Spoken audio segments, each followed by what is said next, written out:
She texted that at 8:07 p.m. I read it twice, slow enough for the words to lose their meaning and just become shapes. Then I typed, "Already saw you clock out, with him." 3 missed calls. Then silence.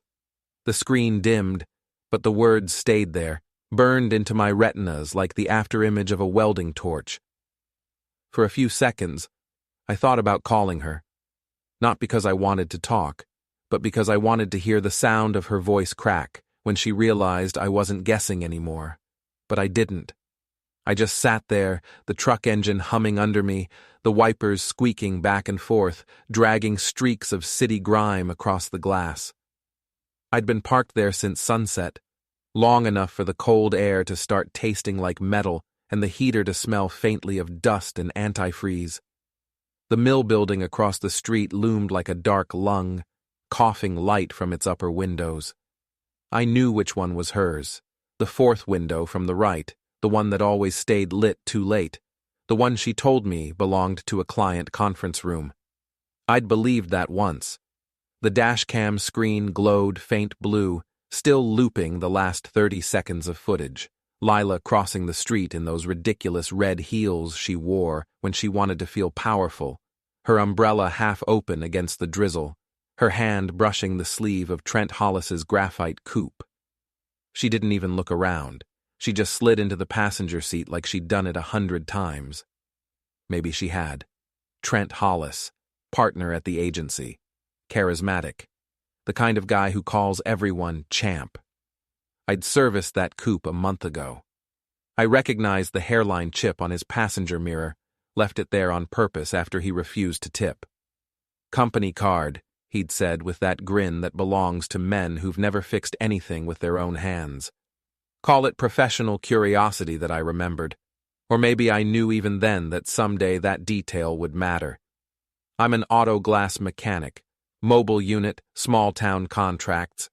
I fix the windshields nobody else wants to touch, the ones too cracked for the shop guys to bother with, the ones that require patience, heat guns, and hands that can stay steady even when your mind's on fire. It's a lonely job, mostly. You sit in parking lots or driveways, waiting for resin to cure, thinking about everything you could have been doing with your life if you hadn't gotten good at invisible repairs.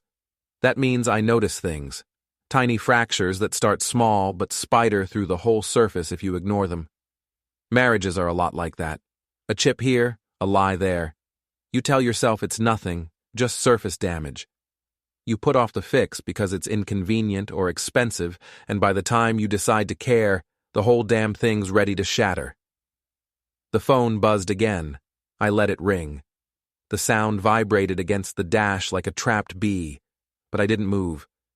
I wanted her to feel that silence on her end, the kind that fills a room like gas before a match. Outside, the rain began as a whisper on the roof, the kind that makes you think too much. Drops traced long trails down the windshield, bending the neon reflections from the streetlight into twisted shapes. I watched the mill's glass doors close behind them, the automatic lock clicking like the end of a sentence. The lights inside dimmed one floor at a time until only the exit signs glowed red. The parking lot went still, the asphalt slick and black, reflecting every lie she ever told me about late-night client meetings, every "don't wait up," every "it's just work, Evan." I remembered the first time she said that. 2 years ago, right before the agency landed their big tech client. She came home smelling like gin and someone else's cologne. I asked, half joking, who the lucky client was. She smiled, kissed my cheek, and said, "You're paranoid." I believed her because believing hurts less than knowing.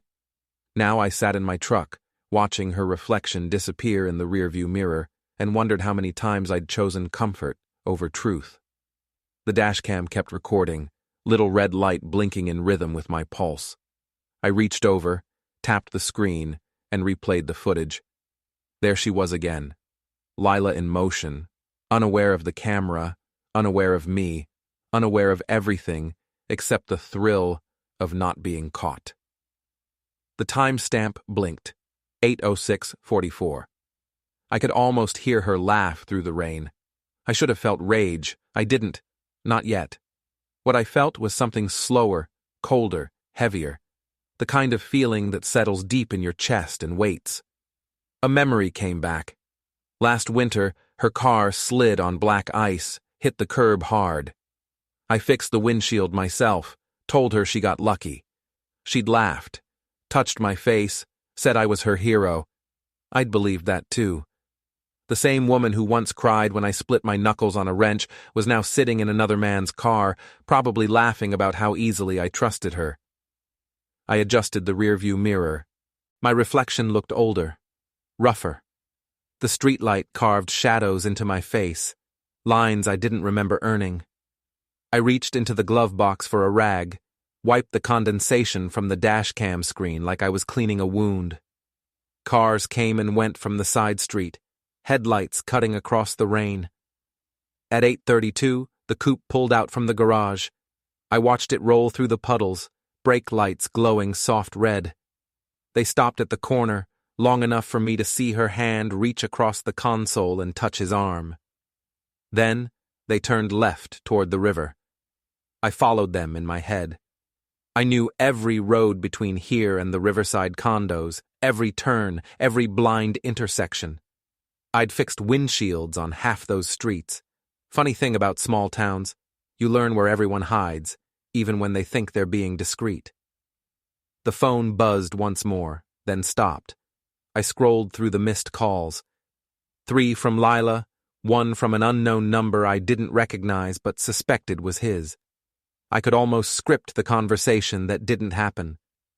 Evan, it's not what you think. Then what is it, Lila? I can explain. Don't bother. I didn't answer because explanations are just prettier words for lies. The rain thickened. I leaned back against the seat, letting the rhythm of it fill the cab. Each drop felt like a tick on a clock, counting down to something I couldn't name yet. Across the street, the mill building flickered one last time and went dark. The streetlight buzzed, insects orbiting its glow. Somewhere in the distance, a train horn moaned, long and low. I thought about driving home, but home felt like a foreign country I didn't have the papers for. The house would smell like her shampoo, her lotion, her ghost. The bed would be too cold on one side and too hot on the other. I wasn't ready for that. Instead, I scrolled through my dashcam settings, saved the file, labeled it with the date and time, and backed it up to my phone. Habit, evidence, insurance against the world collapsing in gaslight and excuses. Half an hour passed before I finally started the truck. The wipers groaned to life, pushing aside the weight of the storm. I turned onto the main road, heading toward the bridge. The reflection of the mill's sign followed me in the puddles, distorted and trembling. Halfway home, I laughed, the kind of laugh that tastes like rust and regret, sharp enough to cut your tongue. It came out of nowhere, too loud inside the cab, echoing off the glass. Maybe it was relief. Maybe it was madness. I turned the radio on for noise. Static first, then an old blues song about losing everything except your boots. Fitting soundtrack. The windshield fogged up from my breath. I cracked the window, let the cold air slap my face. My mind replayed every conversation, every smile that now sounded rehearsed. I could picture Lila rehearsing them in the mirror before work, making sure each word landed like a promise.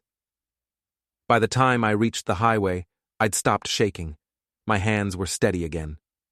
That was the part that scared me, the calm.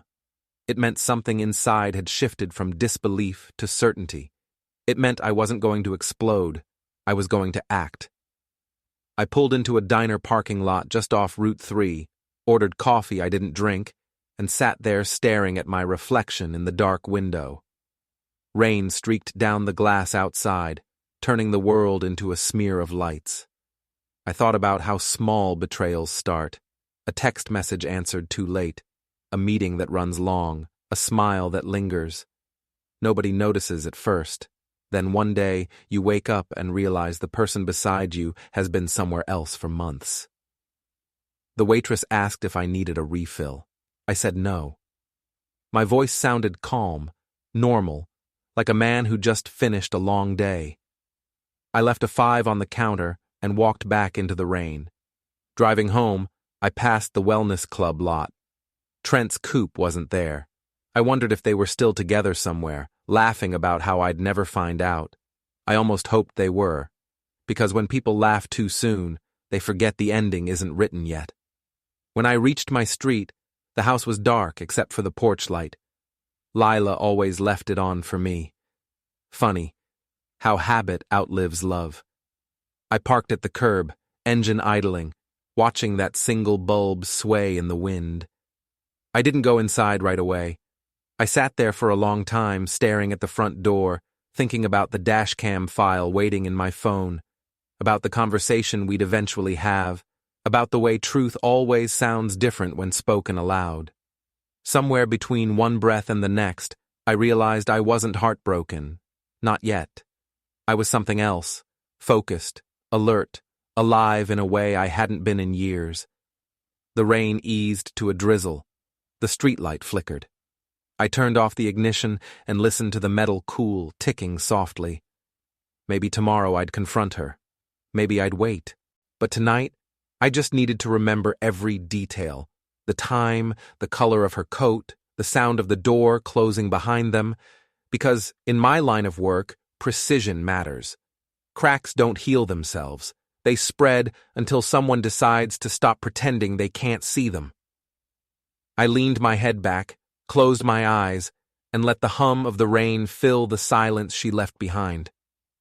Before we continue, hit the hype button, subscribe and like the video to help the channel grow.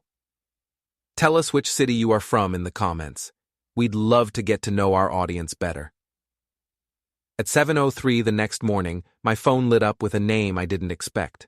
Marla Iverson, Lila's boss. The text read, "Call me. We need to discuss last night. When your wife's boss texts you before sunrise, you know you're part of a bigger mess." I called her back from the truck, parked outside my shop. Marla's voice was clipped, controlled, the way people talk when they're not surprised by the fire but still want to contain the smoke. "Evan, I'm not calling to gossip," she said. "I'm calling because this situation could hurt the company. Trent's a partner, Lila's account director. Discretion is everything." I almost laughed. Discretion? That what you call it when your staff's playing musical offices after hours? A long pause. Then, "I'm asking you to keep quiet, for everyone's sake. Trent has a history. HR can't move without documentation." That word stuck with me. Documentation. I'm good at that. My life's a mess of receipts, timestamps, and dashcam footage. She told me to stay calm, that these things blow over if handled right. I said, "When rich people say discretion, they mean you're the mop." Then I hung up. By 9, I was back in my garage, sifting through the small legal ways a man can show the world who's been laughing at high evidence isn't hard to find if you know where to look. Lila's car used the same family-sharing app we both installed after that snowstorm last winter. She never turned it off. At 8:11 last night, her phone was parked at the wellness club near the mill. Her gym bag smelled faintly of vetiver, a scent I'd only smelled on Trent when he dropped off his coupe. And the kicker, a parking receipt from that same club, time-stamped 8:09 p.m. with Trent's initials scrawled on the back. You don't need a detective when people hand you their secrets printed on thermal paper. I called Kendra, Lila's office friend. She talked too fast, said client drinks ran long. I could hear a blender in the background, smoothie or lie, hard to tell.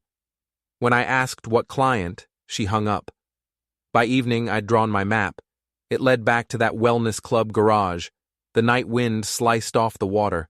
Floodlights hummed. I waited beside Dry Dock 17, hands in my jacket pockets. The smell of oil and salt clung to everything. Lila's headlights cut through the fog. She climbed out, shaking. "You planned all this," she said. "I improvised," I answered. "Precision work, like always." "You think ruining us fixes anything?" "I'm not fixing. I'm finishing." Trent's car arrived next, Marla in the passenger seat. He looked furious. She looked terrified. I held up the GoPro. Audio files already sent to your donor board and HR, I said. All time-stamped, no cops, just truth. Marla stepped forward. Evan, this isn't smart. Neither is faking HR traps. You wanted a show. Here's your finale. I reached under the shrink wrap and yanked a small cotter pin from the boat's throttle linkage. I'd replaced that part for another client months ago. Without it, the engine stalls under load, not dangerous, just humiliating. I tossed the pin in the air, caught it. Trent barked a laugh. That's vandalism. Civil issue, I said. Ask Officer Pike. He emerged from the shadows, clipboard in hand. Noise complaint came in. Everything legal here? Perfectly, I said. Boats registered to his LLC, not the company. I checked. Lila stared between us, realization dawning. Marla used me, she whispered. She wanted him gone. Marla snapped.